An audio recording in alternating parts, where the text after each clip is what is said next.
everybody. Thank you for tuning in to episode 8 of Pencil It In. I'm here with a special guest, Nathan Su. He's a senior director of corporate strategy at ESPN, formerly spent some time at NBC Sports Group, working as a senior director of business development. And he's here to speak with us today a little bit about ESPN, his career path, and what really got him to this point. So Nathan, thank you so much for coming on. Happy to be here. So to start off, I just want to step back. I mean, being in corporate strategy at a company like ESPN, that must have been a whirlwind given what happened with the pandemic breaking out early March. The sports world just pauses all out. How did you adjust in that moment, and what things kind of came to mind short term and then also long term when you had to deal with those obstacles? So in our corporate strategy team, we're a little bit, I would say, insulated from the day-to-day and call it the shortest term opportunities and work that we're doing. So it was really our production teams, our programming teams that felt the biggest impact of the pandemic and figuring out how to produce shows in our studios, how to fill airtime when all games were canceled. So we were, trying to be supportive and help with brainstorming around things. One area that we did spend some time with our programming and production teams was around eSports. We've been working together to build out an eSports strategy and figure out what the ESPN play could be in that space. And the pandemic really afforded us an opportunity to fill a bunch of hours on TV. So we had all forms of it, whether it was professional esports and putting that on our linear air, or working with athletes and doing some more fun stunts where we have athletes playing each other and organizing a tournament around that. I'd say separate from some of the more immediate things, the pandemic has impacted our long-term outlook and opportunities. As our, revenue was challenged with advertising, that shrank some budgets for things that we might have been looking at on the strategy side. And as we do, rounds of belt tightening, we are taking a different look at some segments of our business to determine what's the best path forward, whether it's partnering with somebody or even making sometimes the tough decisions to close things down. It's interesting you bring up esports because I know ESPN did have daily coverage there for a couple of years, and that's right. I guess is one of the ways that you guys strategically made a shift and kind of altering the strategy around esports. How do you see that really fitting into the long-term strategy? I'd say we've struggled. We don't think that linear TV is the right home for esports content. I think it was something that we brought to the table in any esports conversation. So if we're talking with Activision Blizzard about the Overwatch League, they want linear TV to be a part of their overall offering. And so that's something that we could offer, even though we don't think that's the best play because the audiences are online, they're streaming. So TV was a part of our play, but we never wanted to make it the focus. We also wanted to be very authentic to the esports community. ESPN didn't, we have brand authority in sports, but not necessarily esports. So we wanted to come in with writers and talent that were credible. We wanted to cover the space like we would another sport, focusing on the top leagues, top teams, and players. And so our daily coverage was at the core of that. But on its own, daily coverage of esports wasn't doing a lot for the company, and it really should have been part of a much broader effort to participate in esports through owning events, through streaming and airing on TV the top events around the world, and really building something cohesive. And this just wasn't the right time for us to invest a lot into that bigger play. And so without that on the horizon, the daily coverage was not something that we were able to maintain. In terms of what the future looks like for it, I think that we need to figure out how to best interact with platforms like Twitch to be more relevant to audiences in that space. And with that, we need to figure out a business model that can work on Twitch. Our sales team needs to sell differently. We are not a brand that will get donations or contributions from people that are watching, like individual streamers. So there's still a lot for us to figure out in terms of what works on the platforms that are relevant for esports. And so for now, I'd say we'll mostly be looking at gaming content. And so different from professional esports, we'll be looking at things that intersect sports and gaming. And more than ever, athletes are public with how they game and interacting with their audiences there. And there's stuff we can cover related to that, particularly on social. It plays well on our Instagram handles. Our Sports Center account on Instagram has been doing more there. And so we'll be looking for our opportunities, and in the meantime, maintaining our relationships with players like Twitch and Activision Blizzard to figure out what the right opportunity is. We've seen on that note, at least during the pandemic, I know the MLS did a tournament where it paired top FIFA players with with actual players, and I'm Yeah, pretty sure that was like live on Fox Sports at some point. But there is an affinity there, and also ESPN, you guys hosted the NBA 2K tournament, right? At some point. that's right. Yep. Yeah, Yep. so it's exciting to kind of see the interaction between athletes who play Yep. on the field and then esports ones that have really big and in-touch followings. So it'll be cool to follow moving forward. So one area just to shift that you guys really have gone all in recently, and it was major news with the SEC signing a 10-year deal with you guys to really own its content in terms of football and then basketball. So, and I know right now ESPN has some Big Ten, owns kind of the ACC for the most part. What is the benefit to really hosting like exclusive rights to a conference versus sharing them with like a Fox Sports or a CBS Sports? Yeah, sometimes leagues are looking to bid up the overall packages, and so um, they create multiple packages for people to bid on. And so, like in the Big Ten's case, um, I think they like having both us and Fox in the mix. And when we share, there are usually a set of rules for how we select games. And in terms of who picks first, how many games you're picking, what windows you have. And so sharing can get complicated. We're forced to work with our competition around that. When we have exclusivity, we have a lot more flexibility to try and work with the conference to find the best possible windows for each game. And thankfully we have a lot of different places to put it. So we have ABC broadcast, which is where a lot of those CBS games from the SEC will go. We still have all of our linear channels, and now increasingly we're looking at putting things on ESPN Plus. The SEC works with us on the SEC channel, and we have many thousands of live events there with the conference. So if you want to watch anything SEC, you have to come to us. And that's, I'd say, like the biggest benefit to us. It's simple in its messaging to consumers.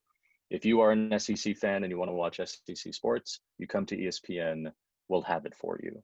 And when people are trying to figure out where the game is, if it could be on NBC or CBS or Fox or ESPN, sometimes that confusion can lead to less consumption or less engagement with our fans. So having exclusivity is a very simple message. We can market and promote about it, and we think it works best for fans too. That's so interesting. And I know, speaking personally, like I'm a Duke basketball fan. So if they're in a big game, like I'm turning ESPN2, and they're most likely on.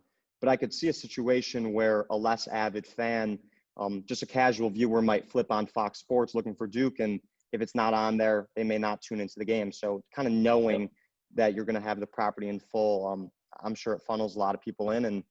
And something that this really transitions to is kind of having that ability, like you said, to house games on ABC, ESPN. In a way that you guys have really looked to do that is with like the MegaCast, something that's been done right. a couple playoffs, but is an idea which is really becoming mainstream in terms of ESPN. So what does that do for you guys in terms of hitting different audiences? Yep. And is that a strategic kind of shift long term, as we see, for example, like CBS doing a Nickelodeon wild card game? Yeah. What is kind of the play there? So, I mean, you hit it in your question. It's really about trying to not only reach but serve different audiences. It's difficult to have a broadcast team and a presentation of a game that appeals to everybody. And you can just see it with the long-standing tenure of the NFL studio analysts at all of the major broadcast networks. It's a hard job to do, and the best ones can keep doing it for a long time.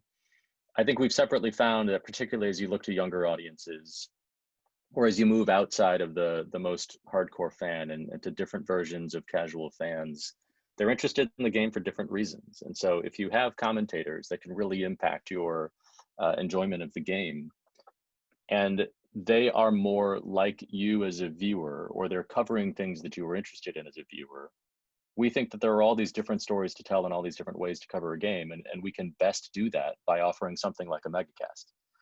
To date, we've used it to make big events bigger and to make sure that we can really own the window of something like the college football playoff, or we have upcoming an NFL wildcard game.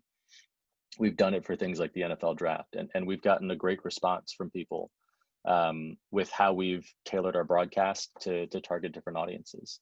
There's been a lot of experimentation. We've done things that focus more on stories. We've done things that focus more on statistics or X's and O's. We've had, megacasts with players and coaches. And, we see audiences sometimes flipping back and forth just to get a different point of view at different points in the broadcast, or we find people that are just sticking with one and that's the version they want. I think over time, that's something we'll be able to do with technology. We won't have to use different linear TV channels to show this, and people can choose which broadcast type that they want. But for now, this is still the best and easiest way to reach lots of people. And we're excited, coming up with the NFL wildcard to try it again in a different way. It's a great point. And I kind of just think to the fact that in sports, a lot of times you're pulled in by the game, but in news, for example, a lot of people follow a specific commentator or just like host of a show. So if they're kind of on the call there, that does bring in that new dimension for somebody that may be more of a casual viewer and not really sure what they're going to watch that night. They're just going to go with their guy or girl who typically they listen to on a Saturday night. Yeah, personalities on the talent side really pull people in, and going back to Twitch, that's something that you're really seeing more of, people finding their creators and streamers that they like, whether that's on YouTube or Twitch, or as you mentioned, journalists. And so we have talent that some people build a relationship with through their podcasts, through their writing, through their different shows on air. And sometimes that'll be the draw. It could be the way we cover, or it could just be the people that are speaking. And if we can pull somebody in with our talent, that's another angle that we can try and take. And we've really seen kind of the talent approach with what you guys have done in terms of ESPN Plus. And for anybody that hasn't checked out Disney's Investor Day, a lot of interesting moves announced by Jimmy Pitaro, the a lot of content. Yeah. Yep, chairman of ESPN Sports and Content, laying it out for the future. So I just want to hear a little bit about the push towards original programming, because obviously Sure. live games is a nice draw, but what is it about like announcing a Stephen A show or continuing Peyton Manning and having that content in a place where you have to pay for it? It's really been an evolution for us. I think that particularly early on, we were focused almost entirely on what are the live rights that we can acquire for ESPN Plus, because we thought, in order to motivate somebody to spend for a service that's not bundled with your cable subscription, we needed to have exclusive live games or sports. And so early on for us, it was combat sports. They were available and people are used to spending for that. And it was international soccer. And we've slowly been adding to that. We have regular coverage of MLB and NHL and PGA now. So it's really been rounded out. But especially early on, we found that if you weren't a combat sports fan or an international soccer fan, there wasn't necessarily a lot on ESPN Plus for you. And we have all these fantastic producers and storytellers. We can create a bunch of original shows. So it was a new slate for our producers to play with in terms of what could we do, not only to pair with our exclusive sports like MMA, top ranked boxing, and international soccer, but also to complement that with something that we didn't have. So NFL Primetime is the perfect example. NFL Primetime, it was a long running successful show on ESPN. We had virtually no NFL content on ESPN Plus. And so if you're an ESPN Plus subscriber that also liked the NFL, now we have a show that'll serve your audience. I think the other angle we were thinking about is once Disney announced the bundle with Disney Plus and Hulu and ESPN Plus, we now have all of these subscribers that have access to ESPN Plus, where we may not have been the primary reason that they subscribed, or the particular sports package wasn't the primary reason, but we can still serve up a bunch of interesting content, whether it's the 30 for 30 archive or some of the new shows that we produced specific to the service, like you mentioned, Peyton's Places. So more of that to come for us. Stephen A is one of our biggest talent, and I'd say we were mostly doing narrative or behind the scenes shows, but we've started to find more success with studio shows. And so seeing our talent come in through a studio show is really showcasing the next evolution of our content offering there. Personally speaking, I definitely can't get enough of Stephen A. And I recommend everybody checks out Peyton's Places. Seeing him play a stereotypical Chicago Bears fan, I've seen a lot of them, and it is pretty accurate. But you touched on kind of the Disney bundle point, and another big announcement coming out of Investors Day is ESPN Plus being integrated into Hulu. Yeah. What is that from a company and a consumer perspective? I mean, from a user interface perspective, you will be able to access ESPN Plus content through Hulu. So if you are a subscriber, you can access it there. And for us, it was about really awareness and discoverability. So, and there's also a sense of ease of use, so you don't have to be switching platforms. One of the things we found was the 30 for 30 brand and awareness went up when we were on Netflix, because we were exposing these films to an audience that may not have been aware otherwise. And, you know, as I mentioned before, people that have subscribed to this bundle of Disney direct-to-consumer services may not be aware of the ESPN Plus offering. They may not be as frequent of a user where they're opening up ESPN Plus and seeing what the new shows are. But now we have this new avenue to try and promote those shows, or at least make people aware of them. And so it's a first step towards deeper integration across our different services, and we're excited about showing this content to an audience in a different environment, and seeing if we can drive that awareness and engagement through that integration. Happy 2021 to all my viewers. I'm extremely excited about what we have planned for this coming year. A lot of great interviews and maybe some twists in some of the content I put out. I really hope you guys enjoyed part 1 of my interview with Nathan Sue. We broke this one up into 2 parts. It was absolutely incredible to hear kind of his take on the perspective of the industry and how ESPN looks to move forward. In part 2, we'll talk a little bit about ESPN's presence in the sports podcasting space and how that could evolve. We'll touch on NFL live rights and the importance of having that major league. We'll talk a little bit about sports gambling, as well as the best innovation Nathan saw during the pandemic. And as always, we'll end off with some advice for those looking to get into corporate strategy within sports business. So thank you so much for tuning in, and I look forward to pushing out more content. Have a nice day.